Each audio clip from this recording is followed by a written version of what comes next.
Assalamualaikum semua. Untuk video kali ini, kita masih lagi di topik navigasi. Cuma kali ini, saya nak tunjukkan macam mana hendak hantar data dari laman pertama ke laman kedua, dari page pertama ke page kedua. Contohnya ini ya, misalnya lah di laman pertama, saya ada text field. Di dalam text field ini, saya mahu minta user untuk isi sesuatu. Dan apabila ianya ditekan, bila button ditekan, maklumat ini akan dihantarkan ke laman kedua. Jadi ini kita panggil pass forward data ataupun menghantar data ke hadapan. Di dalam kes ini, pelajar perlu ingat siapa penghantar, siapa penerima. Penghantar di sini adalah page pertama, first screen, dan penerima adalah second screen. Ini adalah beberapa step untuk menghantar data ke hadapan.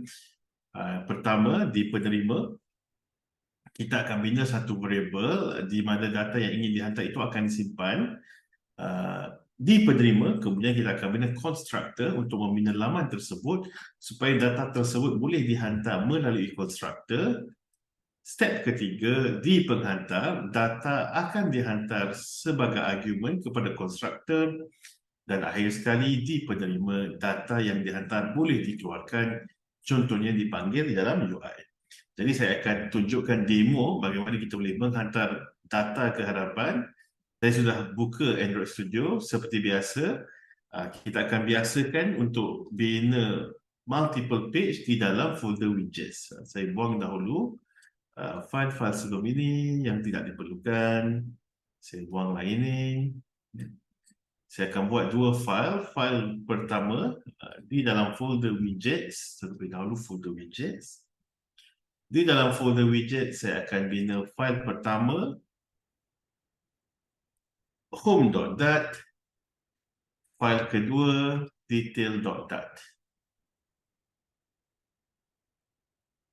Seperti mana yang saya terangkan dalam video sebelum ini, untuk setiap page saya akan perlu buat stateless ataupun stateful. Di dalam page saya kedua-duanya adalah stateless. Saya buat stateless homepage, stateless homepage, detail page, stateless detail page. Kemudian apa saya akan buat? Saya akan buat scaffold di kedua-dua page. So page pertama saya akan buat scaffold.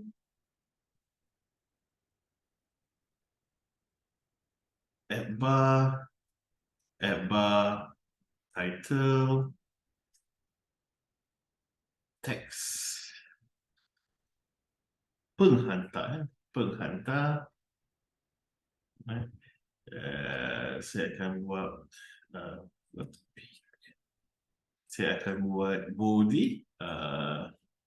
Body kita buat macam UI tadi, alright. Kita akan buat seperti UI tadi, tapi mungkin saya akan buat teks dulu. Masukkan maklumat untuk dihantar. Saya akan masukkan dia di dalam kolom. Kolom tersebut saya akan centerkan. Kemudian apa yang saya akan buat? Saya akan bina satu text field. Di dalam text field tersebut akan ada decoration, input, decoration, hint text, isikan maklumat. Isikan maklumat untuk dihantar. Kemudian saya akan buat satu lagi button, elevated button, on press, open, close bracket, text, hantar maklumat. Okay, so ini page pertama. Mungkin kita boleh terus keluarkan page pertama tadi. Cara untuk keluarkan page pertama di main.dat, saya akan gantikan dengan homepage. Seterusnya page tersebut perlu diimport. Saya gunakan Alt dan Enter untuk terus importkan page ini. Jadi bila saya run, sekarang ini page pertama yang kita buat. Mungkin saya nak letakkan padding lebih sesuai. Sekarang ni kita akan hantar maklumat tersebut ke page kedua. Jadi di page kedua, terlebih dahulu sebelum saya mulakan, saya akan bina scaffold, add bar, title, add bar, title, text, receiver, kemudian body, text, detail, kena enter, center. Okay. Sebelum saya hantar maklumat, saya akan ulang semula apa yang kita pelajari sebelum ini. Di sini contohnya, kita ada navigator. Cara untuk buka page kedua dari page pertama adalah menggunakan navigator.push context material page route.builder context detail page. Okay. So itu cara untuk buka page kedua dari page pertama. Okay. Jadi kita boleh verify, kita boleh pastikan segalanya boleh lancar, hantar. Okay. Ini cara buka maklumat. Okay.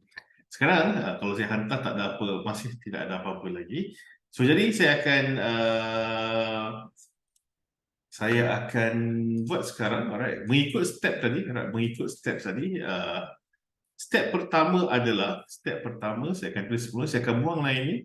Step pertama adalah di penerima bina variable untuk menyimpan nilai yang dihantar. Itu step yang pertama.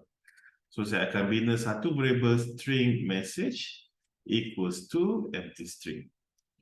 Step kedua, di penerima bina constructor, page. Cara bina constructor page adalah seperti berikut.